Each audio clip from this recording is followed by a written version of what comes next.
Video ini mengajak Anda menyelami pertanyaan yang sangat manusiawi. Mengapa kita begitu ingin menjadi kaya? Dan apakah semua orang benar-benar bisa meraihnya? Dibangun dari narasi reflektif, video ini menyingkap hubungan antara status jiwa, status dunia, dan rantai kehidupan. Anda akan diajak untuk memahami bahwa kekayaan sejati tidak hanya tentang materi, tapi tentang kesiapan jiwa dalam menerima dan menumbuhkan peran hidup. Temukan makna baru tentang kekayaan, penerimaan, dan kebebasan sejati dalam perjalanan batin Anda sendiri. Kadang yang kita cari di luar, sesungguhnya sedang menunggu untuk ditemukan di dalam. Video ini tidak dimaksudkan sebagai panduan finansial, investasi, atau jaminan kesuksesan material. Konten ini bersifat kontemplatif dan reflektif, ditujukan untuk menggugah kesadaran jiwa dan memberikan pemahaman yang lebih dalam mengenai hubungan antara batin dan realitas hidup. Semua contoh dan penyebutan status hanya digunakan sebagai simbol pembelajaran, bukan sebagai bentuk penghakiman. Apakah semua orang bisa menjadi kaya? Menyingkap hubungan antara status jiwa, status dunia, dan rantai kehidupan. Setiap manusia menginginkan kehidupan yang lebih baik. Banyak yang mengejar kekayaan sebagai tanda keberhasilan, seolah dunia mengukur nilai seseorang dari apa yang ia miliki. Tapi mengapa sebagian orang tampak mudah meraihnya, sementara sebagian lainnya tetap berjuang tanpa hasil? Video ini tidak menawarkan rumus cepat menjadi kaya. Sebaliknya, ia mengajak kita menyelami akar terdalam dari realitas manusia, status jiwa, status dunia, dan bagaimana keduanya terikat dalam sebuah rantai kehidupan yang telah tersusun sejak lama. Apakah benar semua orang bisa menjadi kaya? Ataukah ada mekanisme jiwa yang perlu terlebih dahulu dikenali, diterima, dan disadari? Manusia hidup di dunia yang penuh kemungkinan. Di hadapannya terbentang berbagai bentuk pengalaman, dari kesenangan hingga penderitaan, dari kelimpahan hingga kekurangan. Dan di antara semua impian dan harapan yang muncul di dada manusia, satu hal tampak hampir universal: keinginan untuk menjadi kaya. Kaya, dalam bahasa dunia, sering dimaknai sebagai memiliki banyak hal tentang uang, harta, properti, akses, pengaruh, dan kebebasan untuk memilih. Kaya adalah simbol kendali. Dalam sistem dunia, orang yang kaya tampak memiliki kemampuan untuk memerintah alur hidupnya sendiri dan bahkan hidup orang lain. Maka tak heran, keinginan ini begitu kuat menjalar dalam pikiran banyak orang. Namun, apakah benar semua orang memang ditakdirkan untuk menjadi kaya? Ataukah ada sesuatu yang lebih dalam yang sedang terjadi? Dunia modern memberikan satu standar. Siapa yang memiliki lebih, ia dianggap lebih berhasil. Lebih kaya berarti lebih berhasil. Lebih terkenal berarti lebih bernilai. Lebih tinggi status sosial berarti lebih dihormati. Ini adalah konstruksi dunia, bukan kebenaran mutlak. Namun karena terus diulang dan diwariskan, manusia pun menjadikannya ukuran hidup. Anak-anak diajari untuk menjadi orang sukses. Dan sukses seringkali diukur dari materi. Maka perjalanan panjang manusia sejak kecil bukan hanya mencari kebahagiaan, tapi validasi. Ia ingin dianggap berharga. Dan untuk dianggap berharga, dunia menuntut bukti. Bukti itu bisa berupa harta, rumah besar, kendaraan mewah, pekerjaan prestisius, atau pengaruh besar. Dengan kata lain, status dunia. Keinginan untuk menjadi kaya bukanlah kesalahan. Namun, ketika keinginan itu tidak berasal dari kedalaman jiwa, melainkan dari rasa kurang, maka yang muncul adalah kegelisahan. Banyak orang mengejar kekayaan bukan karena mereka butuh, tapi karena takut dianggap kurang. Mereka tidak mengejar kelimpahan. Mereka menjauh dari rasa rendah diri. Dan ketika rasa itu tetap ada, meskipun sudah memiliki banyak, maka kekayaan tak pernah memberi kenyang. Inilah ilusi besar yang membentuk kegelisahan kolektif umat manusia. Jika direnungkan lebih dalam, manusia tidak benar-benar mencari kekayaan. Yang mereka cari adalah rasa cukup, rasa aman, rasa tenang, rasa diterima. Namun karena mereka percaya rasa itu hanya bisa diperoleh lewat kekayaan, maka kekayaan dikejar habis-habisan. Mereka lupa bahwa kekayaan bisa hadir secara fisik, tetapi rasa cukup adalah keadaan batin. Dan keadaan batin ini hanya bisa dicapai ketika jiwa dalam keseimbangan. Sesi ini membuka kesadaran bahwa keinginan untuk menjadi kaya tidak salah. Tapi kita perlu bertanya ulang, apakah saya ingin menjadi kaya karena saya ingin memberi lebih banyak, ataukah karena saya merasa tidak bernilai jika tidak memilikinya? Pertanyaan ini akan membawa kita memasuki lapisan yang lebih dalam, status jiwa, dan bagaimana status itu membentuk realitas luar yang kita sebut status dunia. Pada sesi berikutnya, kita akan menyelami status dunia dengan lebih rinci. Apa itu sebenarnya? Dan mengapa manusia terlahir dalam status yang berbeda-beda? Status dunia, permukaan realitas manusia. Mengapa kita terlahir dalam kondisi yang berbeda-beda? Dan apa makna di balik status dunia yang kita alami ketika seseorang membuka mata untuk pertama kalinya di dunia ini? Ia tidak datang dalam keadaan netral. Ada yang lahir di rumah mewah, ada yang di gubuk reot, ada yang dibesarkan dengan pendidikan tinggi, ada yang bahkan tidak memiliki akta kelahiran. Perbedaan ini nyata dan terkadang terasa tidak adil. Mengapa tidak semua manusia mendapatkan titik awal yang sama? Jawabannya terletak pada sesuatu yang disebut status dunia. Apa itu status dunia? Status dunia adalah posisi sementara manusia di muka bumi. Dilihat dari dimensi luar, ekonomi, sosial, politik, keluarga, pendidikan, dan pengaruh. Contohnya, kaya atau miskin, terpandang atau terpinggirkan, punya akses atau terisolasi, terlahir di negeri damai atau di wilayah perang. Status dunia bersifat tampak, terukur, dan berubah. Namun ia mempengaruhi cara pandang manusia terhadap dirinya dan terhadap orang lain. Ia menjadi semacam kartu identitas yang digunakan dunia untuk mengenali seseorang. Mengapa status dunia penting dalam rantai kehidupan? Status dunia bukanlah hadiah atau hukuman. Ia adalah panggung peran. Di atasnya, manusia bermain, belajar, memberi, menerima, dan berevolusi. Seorang anak tukang becak mungkin tumbuh dengan rasa perjuangan, sementara anak konglomerat mungkin tumbuh dengan rasa tanggung jawab atas harta. Semua peran memiliki makna dalam rantai kehidupan, karena dunia ini bergerak melalui interaksi status. Orang miskin butuh orang kaya. Orang kaya pun tak bisa hidup tanpa orang miskin. Dokter butuh pasien. Petani butuh pedagang. Guru butuh murid. Kita saling membutuhkan dalam keberagaman status. Kesalahan terbesar manusia adalah menjadikan status dunia sebagai tujuan utama hidup. Padahal status hanyalah alat untuk menumbuhkan kesadaran. Ketika seseorang terjebak dalam membandingkan status, ia akan hidup dalam penderitaan. Tapi ketika seseorang menjadikan status sebagai tempat bertumbuh, maka dunia menjadi taman pelatihan jiwa. Status dunia bisa berubah. Orang miskin bisa menjadi kaya. Orang terlupakan bisa menjadi pemimpin. Namun, perubahan ini tidak semata-mata karena kerja keras. Ada faktor yang lebih halus, lebih dalam, dan lebih menentukan status jiwa. Mari kita masuk ke lapisan itu di sesi berikutnya.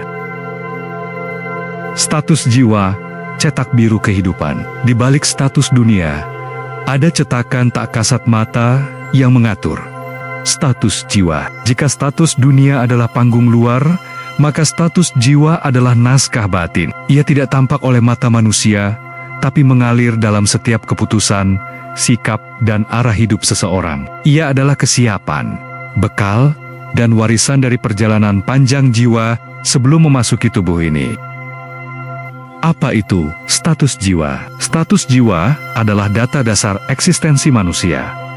Ia terdiri dari jejak kehidupan lampau, pengaruh warisan leluhur, dan pengalaman energi yang belum selesai diproses.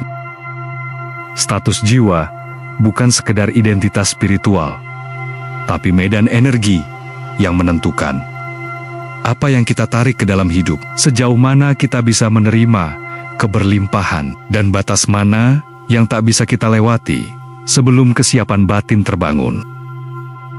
Mengapa status jiwa begitu menentukan? Karena dunia tidak memberi apa yang kita mau, tapi memberi sesuai dengan yang bisa kita tanggung. Ada orang yang berdoa siang malam agar kaya, tapi tetap hidup dalam kekurangan.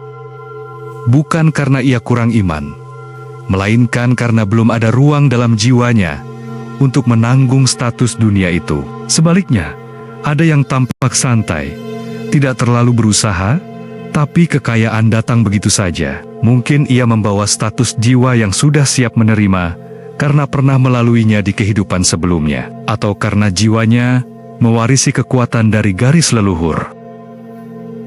Meski status jiwa membentuk batas awal, ia tidak beku. Ia bisa berkembang, tumbuh, dan berubah melalui kesadaran diri, penerimaan, penyembuhan luka batin, pengosongan ego, dan keterhubungan dengan kehendak yang lebih besar dari diri sendiri. Perubahan status dunia tidak bisa terjadi dari luar ke dalam. Ia harus dimulai dari dalam keluar. Karena status dunia hanyalah cermin dari apa yang sedang terjadi dalam status jiwa. Jika kita ingin menjadi lebih dalam hidup ini, lebih kaya, lebih damai, lebih berdaya, maka bukan dunia yang perlu diubah terlebih dahulu. Jiwa kitalah yang perlu diperluas. Perubahan status dunia akan mengikuti arah dari perubahan status jiwa, dan setiap perubahan jiwa terjadi melalui kesadaran, bukan ambisi. Rantai kehidupan dan keterhubungan peran. Di dunia ini, tidak ada status yang berdiri sendiri. Semua saling terhubung, saling menopang, dan saling menumbuhkan. Jika kita melihat kehidupan hanya dari kacamata individu, kita akan mudah terjebak dalam kesimpulan. Aku miskin, aku kurang beruntung, aku kaya, aku lebih diberkahi.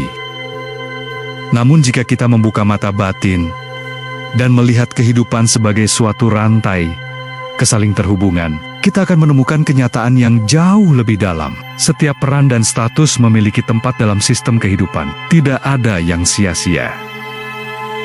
Seorang kaya butuh jasa orang miskin. Seorang miskin membutuhkan pemberdayaan dari orang kaya.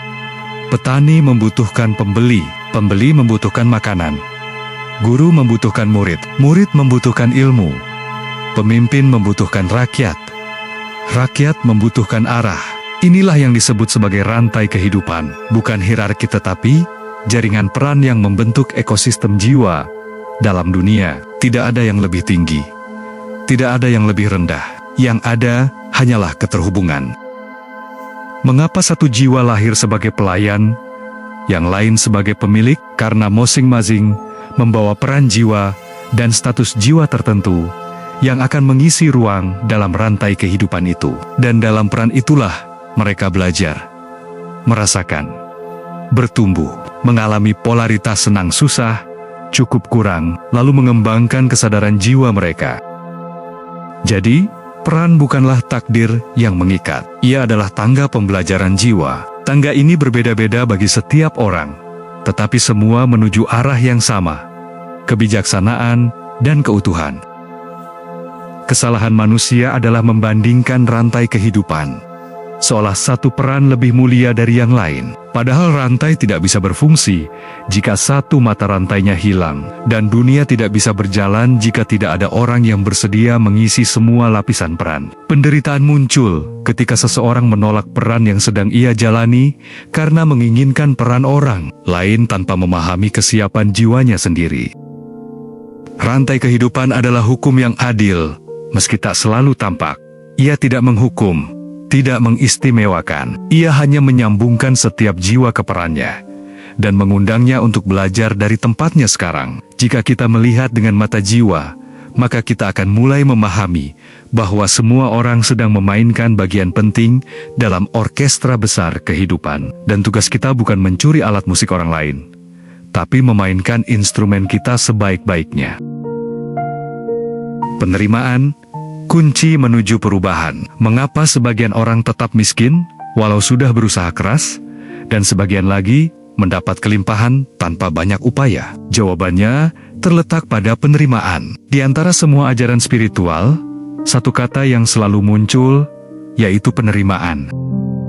Namun, kata ini sering disalahartikan sebagai pasrah tanpa gerak, atau menyerah pada keadaan. Padahal, penerimaan bukanlah kelemahan. Penerimaan adalah kekuatan terdalam dari jiwa yang sadar. Mengapa penerimaan penting dalam status dunia dan jiwa? Karena penerimaan adalah tindakan menyelaraskan jiwa dengan kenyataan yang sedang dihadapi. Jika status dunia kita hari ini adalah kesempitan, lalu kita menolak, mengeluh, dan membenci keadaan itu, maka jiwa kita mengerut. Semakin jiwa mengerut, semakin kecil wadah energi yang ia miliki. Semakin kecil wadahnya, semakin sulit menerima perubahan status dunia. Sebaliknya, jika kita menerima dengan kesadaran, inilah tempat belajar saya hari ini, maka jiwa membuka ruang, dan ketika ruang itu terbuka, dunia mulai mengalir dengan cara yang baru. Banyak orang berusaha mengubah status dunianya, tapi lupa mengubah status jiwanya. Mereka memperbaiki luar, tapi dalamnya masih luka, masih menolak, masih penuh rasa tidak layak. Usaha lahiriah tanpa penerimaan batin hanya akan menimbulkan lelah. Namun jika usaha lahiriah dibarengi penerimaan batin, itu menjadi latihan kesadaran. Inilah sebabnya, mengapa ada yang bekerja keras tapi tetap miskin, dan ada yang hidup mengalir, tapi rezekinya datang terus.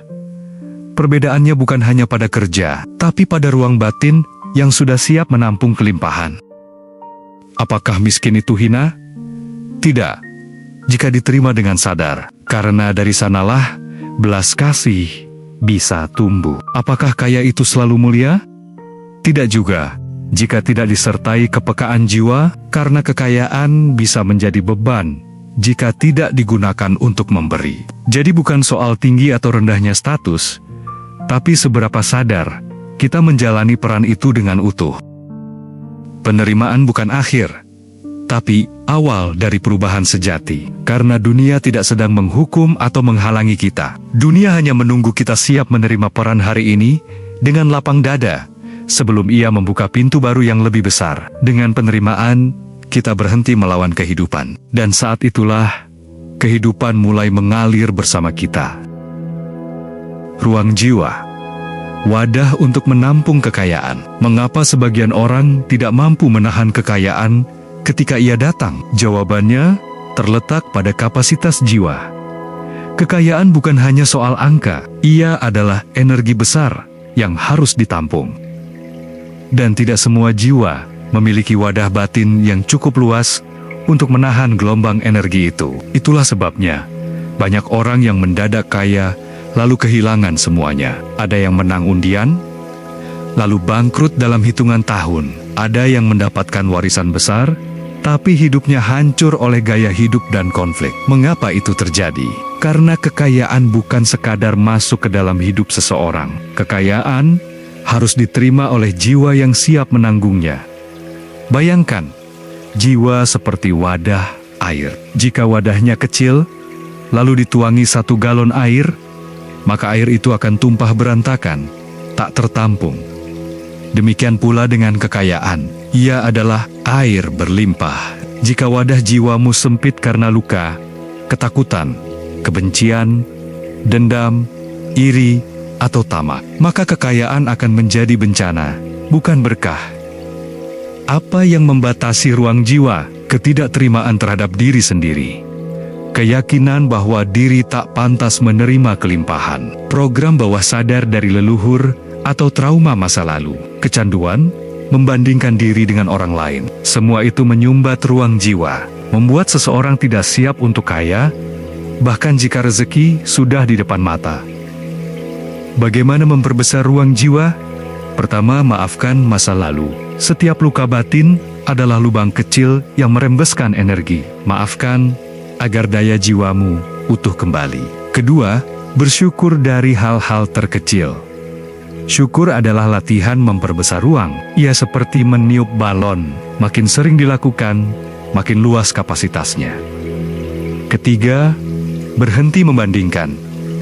Fokus pada lintasanmu sendiri. Setiap jiwa memiliki jalur dan waktu yang berbeda. Keempat, layanilah dengan tulus. Pelayanan adalah cara jiwa menguatkan otot batinnya. Orang yang mampu melayani dengan tulus, layak menanggung lebih banyak. Kekayaan sejati bukanlah apa yang kita miliki, tapi apa yang kita mampu tampung dan salurkan. Jika ruang jiwamu kecil, kekayaan jadi beban. Jika ruang jiwamu luas, kekayaan jadi berkah bagi banyak jiwa. Maka pertanyaan pentingnya adalah, sudahkah aku menjadi cukup lapang untuk menanggung berkah yang besar?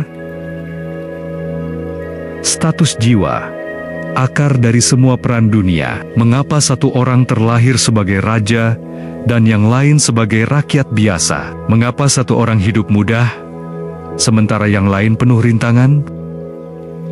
Setiap manusia lahir dengan status dunia yang berbeda. Ada yang lahir dalam keluarga kaya, ada yang lahir dalam kekurangan, ada yang dibesarkan dengan kasih sayang, ada yang tumbuh dalam trauma, ada yang memiliki banyak peluang, ada yang bahkan sulit sekedar bertahan. Apakah ini ketidakadilan semesta, atau justru ini adalah pola hukum yang lebih dalam yang tak terlihat oleh mata kasar? Status jiwa adalah muatan energi yang dibawa seseorang sejak sebelum ia lahir. Energi ini berasal dari banyak hal, akumulasi tindakan di kehidupan sebelumnya, jika percaya reinkarnasi, jejak emosional, dan spiritual, dari garis keturunan leluhur, kesepakatan jiwa, atau kontak jiwa, sebelum turun ke dunia. Energi inilah yang menjadi pola dasar kehidupan seseorang. Dari sinilah terbentuk lingkungan tempat ia lahir, kemampuan alami yang ia miliki, pola tantangan yang akan ia hadapi, dan kecenderungan dalam menyikapi dunia. Mengapa status jiwa penting? Karena ia adalah fondasi dari apa yang bisa kita tarik dan tampung dari dunia. Status dunia hanyalah pantulan luar dari kedalaman status jiwa. Inilah alasan mengapa dua orang bekerja sama kerasnya, tapi hasilnya berbeda. Dua orang sekolah di tempat yang sama, tapi nasibnya bersubrongen. Dua orang menerima warisan yang sama, tapi satu berkembang, satu hancur. Karena yang membedakan bukan hanya tindakan lahir, tapi kesiapan dan status batin. Kabar baiknya, status jiwa bukan takdir yang kaku. Ia bisa diperluas, diperhalus, dan ditingkatkan melalui kesadaran diri, penerimaan yang mendalam, pelayanan tanpa pamrih, perbaikan niat dan tujuan, pemurnian hati dan pikiran. Status jiwa yang berkembang akan otomatis mengubah struktur status dunia kita. Maka pertanyaan tentang kekayaan bukan hanya soal kerja keras. Pertanyaannya adalah, sudahkah status jiwaku cukup bersih, lapang, dan sadar untuk menerima tanggung jawab besar yang datang dengan kekayaan? Karena kekayaan bukan hadiah sembarangan, ia adalah amanah. Dan hanya jiwa yang telah melalui pemurnian yang mampu memikulnya dengan seimbang. Mengurai jejak jiwa leluhur, mengapa kita mewarisi nasib tertentu yang tampaknya bukan hasil dari pilihan kita sendiri? Manusia bukan sekedar individu yang muncul tiba-tiba. Kita adalah hasil dari pohon kehidupan turunan, dari banyak jiwa yang telah hidup sebelumnya. Jiwa-jiwa itu adalah leluhur, dan mereka meninggalkan jejak, bukan hanya berupa genetika, tetapi juga energi, keyakinan, luka, serta pola pikir. Kita seringkali tidak menyadari bahwa banyak dari dorongan hidup kita, rasa takut kita, pola pikir kita, bahkan peluang dan hambatan kita adalah warisan tak kasat mata dari mereka yang hidup sebelum kita. Apa itu jejak jiwa leluhur? Jejak ini bisa hadir dalam bentuk keyakinan kolektif yang menyatakan bahwa uang itu kotor, orang miskin masuk surga, kalau kaya pasti sombong. Pola luka yang belum sembuh seperti kemiskinan turun-temurun, konflik keluarga, keterasingan, emosi terpendam yang belum tersalurkan, yaitu trauma perang, penjajahan, penderitaan, sumpah, atau janji leluhur yang membentuk tak sadar kita, seperti aku, tidak akan pernah menjadi seperti dia. Semua ini menciptakan energi pengikat yang melandasi status jiwa kita hari ini. Tidak adil menyalahkan seseorang atas nasib hidupnya jika ia dibentuk oleh trauma kolektif keluarganya. Namun, ketika kita sadar, kita memiliki pilihan, meneruskan rantai itu, atau menjadi titik transformasi dan pemutus pola. Inilah jalan keberanian spiritual, menjadi orang pertama dalam garis keturunan yang sadar dan mengurai ulang jejak jiwa. Cara mengurai jejak jiwa leluhur. Pertama, sadari pola berulang dalam hidup dan keluarga. Apakah kemiskinan terjadi di banyak generasi? Apakah trauma tertentu terasa familiar? Kedua, bersyukur dan mendoakan para leluhur. Energi penerimaan akan membuka lapisan jiwa dan menyembuhkan luka yang terwariskan. Ketiga, ubah pola pikir yang diwariskan dengan sadar. Jika kita mewarisi keyakinan bahwa uang menyebabkan konflik, maka mulailah menyadari bahwa uang adalah alat kesadaran, bukan sumber konflik. Keempat, hidup dengan kesadaran baru, bukan ketakutan lama. Kesadaran adalah titik awal perubahan rantai kehidupan. Jejak jiwa leluhur bukanlah kutukan. Ia adalah peta yang jika dibaca dengan jujur, akan menunjukkan lubang-lubang yang bisa kita hindari dan jalan-jalan baru yang bisa kita buka. Menjadi kaya bukan hanya tentang diri kita. Ia adalah kesempatan untuk membebaskan rantai keterbatasan jiwa kolektif keluarga kita. Waktu, ruang uji kelayakan jiwa. Mengapa kita tidak langsung mendapatkan apa yang kita inginkan? Meski merasa sudah siap, waktu adalah dimensi yang tidak hanya mengukur usia, tapi juga kedewasaan jiwa. Banyak orang merasa sudah siap menerima kelimpahan, namun kenyataannya, hidup belum juga membuka pintu.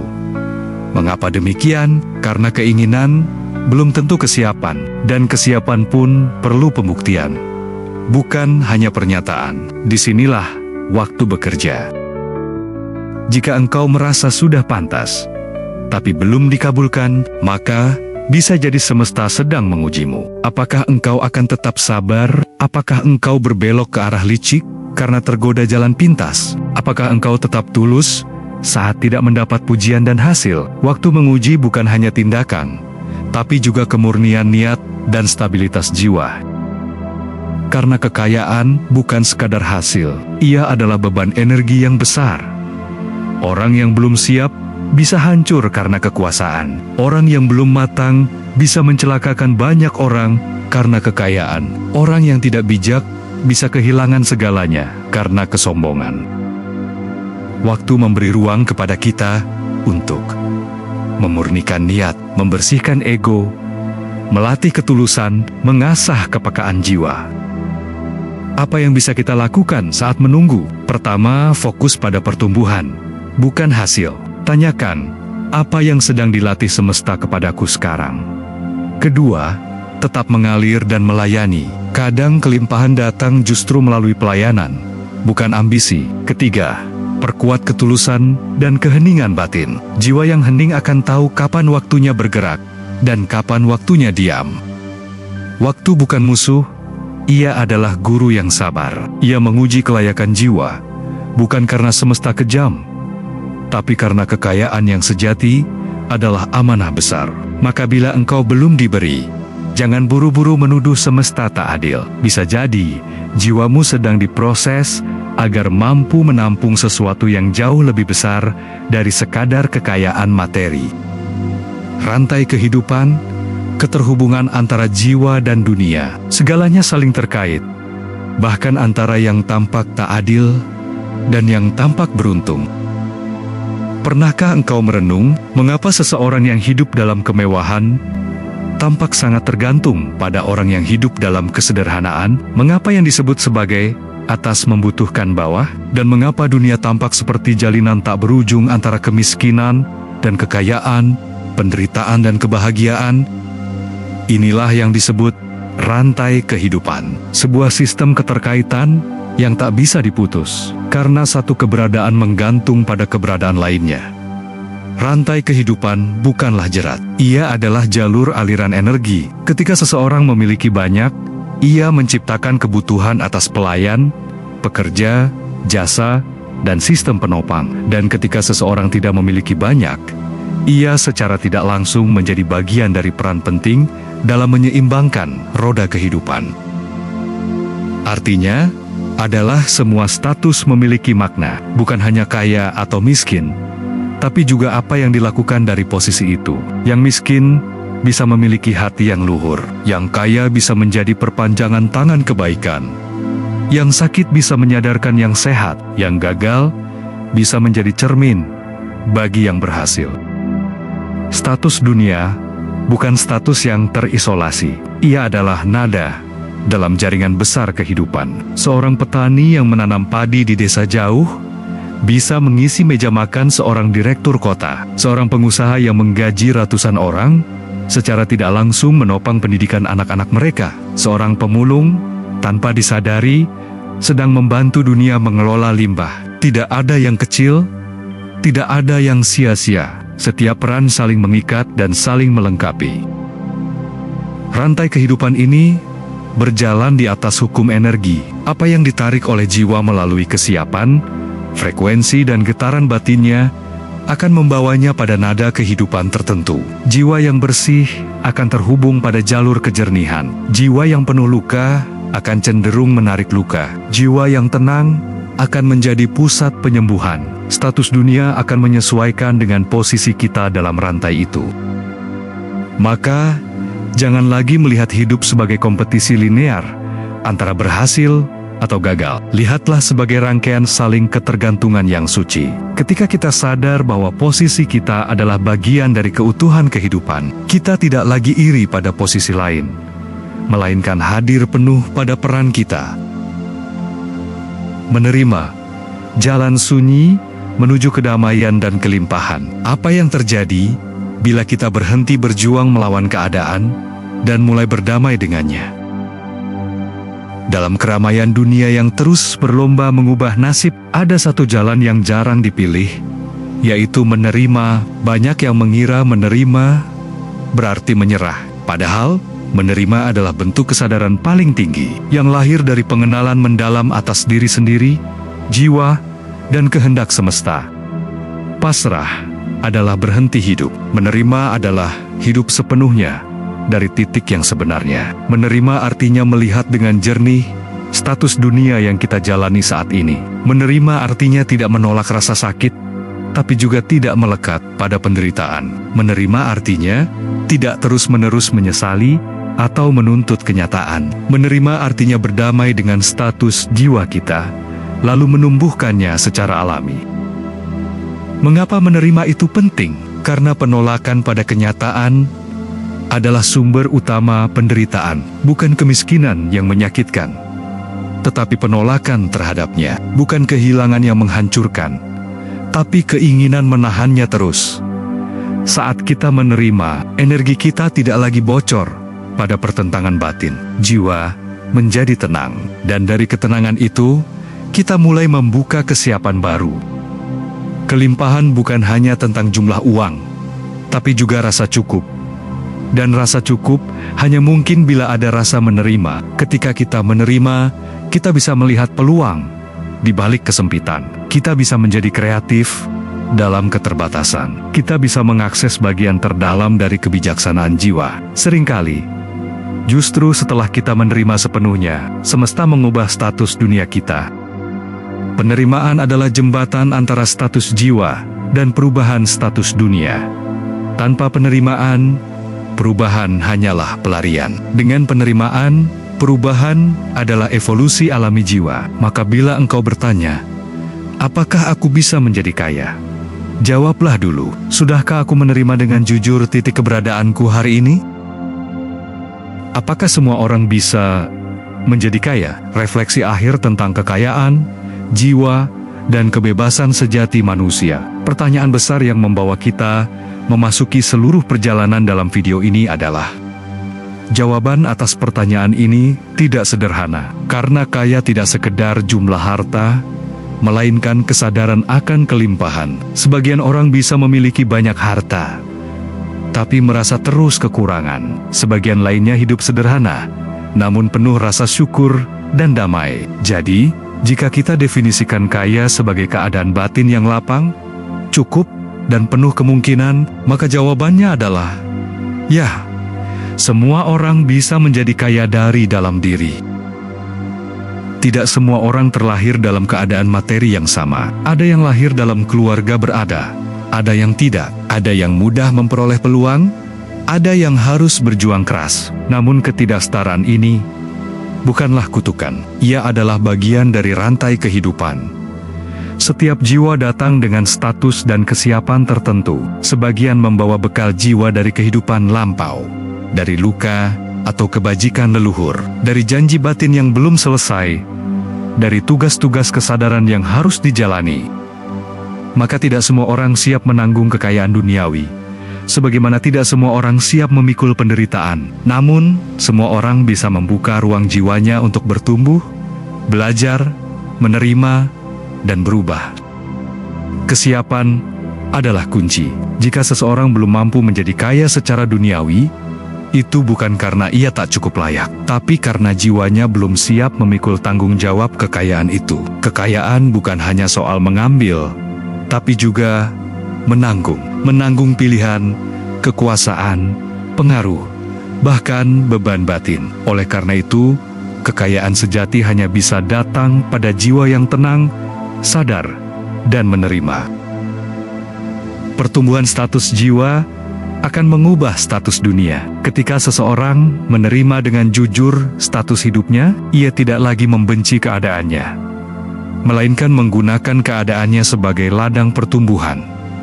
Dan dari kesadaran inilah, status jiwanya tumbuh, dan perlahan status dunianya berubah. Tidak selalu dalam bentuk kekayaan materi, namun dalam bentuk kelimpahan makna, kedalaman batin, dan kebebasan yang sesungguhnya. Apa itu kaya sesungguhnya? Kaya adalah ketika engkau tidak lagi dikendalikan oleh rasa kurang. Kaya adalah ketika engkau bisa memberi, bukan hanya meminta. Kaya adalah ketika engkau hadir utuh dalam peran yang engkau jalani, tanpa iri atau penolakan. Kaya adalah ketika engkau merasakan cukup, meski dunia berkata belum. Jadi, apakah semua orang bisa menjadi kaya? Bisa. Jika yang dimaksud kaya adalah kesadaran akan kelimpahan hidup, mungkin tidak. Jika yang dimaksud kaya adalah tumpukan harta yang tak pernah cukup di mata dunia. Namun yang pasti, setiap manusia bisa membuka jiwanya untuk menerima dan mengalami kekayaan sejati, bukan dari apa yang ia miliki, tapi dari siapa dirinya yang sebenarnya. Dan dari kesadaran itulah, status dunia bukan lagi tujuan akhir, melainkan cermin pertumbuhan jiwa. Kekayaan sejati bukanlah tentang berapa banyak yang engkau punya, melainkan seberapa lapang hatimu dalam memberi, menerima, dan menjalani kehidupan. Setiap manusia berjalan dalam lorong kehidupannya masing-masing. Ada yang berjalan cepat, ada yang lambat, ada yang jalannya lurus, ada pula yang penuh liku dan batu. Namun, apapun jalannya, setiap manusia diikat oleh hukum yang sama. Status dunia hanya cermin dari kesiapan jiwanya. Dalam perjalanan hidup, banyak orang mengejar kekayaan sebagai bentuk pelarian dari rasa takut, rasa kurang, atau luka yang belum sembuh. Mereka bekerja tanpa henti, mengabaikan batin sendiri, dan pada akhirnya, ketika kekayaan itu datang, jiwa mereka tidak lagi utuh untuk menikmatinya. Di sisi lain, ada pula jiwa yang tampak tidak memiliki banyak, namun hidupnya penuh kedamaian, ringan, dan bersyukur. Mereka mungkin tak dikenal dunia, tapi dicintai langit. Jangan kejar kaya, tapi kejarlah kesiapan. Kita bukan dituntut untuk menjadi kaya seperti orang lain, tetapi menjadi versi utuh dari jiwa kita sendiri. Karena begitu jiwa kita siap bersih dari penolakan, lapang dari luka, jujur dalam penerimaan, kita akan menemukan bahwa kekayaan itu bukan tujuan, melainkan pancar dari jiwa yang selaras. Dan kekayaan seperti itulah yang tidak akan bisa dirampas oleh dunia. Video ini bukan untuk membuatmu cepat kaya. Video ini mengajakmu kembali pulang ke dirimu sendiri, menemukan kembali siapa dirimu, dari mana asalmu, dan untuk apa hidupmu. Karena hanya dari tempat itulah engkau bisa menciptakan kekayaan yang benar-benar bernilai. Kekayaan yang menghidupkan, bukan membebani. Mungkin tidak semua orang ditakdirkan menjadi kaya di mata dunia, tapi semua orang berhak menjadi jiwa yang kaya dalam makna dan kesadaran. Dan jika Anda sedang dalam perjalanan menuju kelimpahan, ingatlah bahwa yang terpenting bukan seberapa banyak yang Anda miliki, tetapi seberapa luas hati Anda dalam menerima dan memberi. Terima kasih telah menonton, merenung, dan membuka hati bersama kami. Selamat bertemu kembali di kesadaran berikutnya. Wassalam.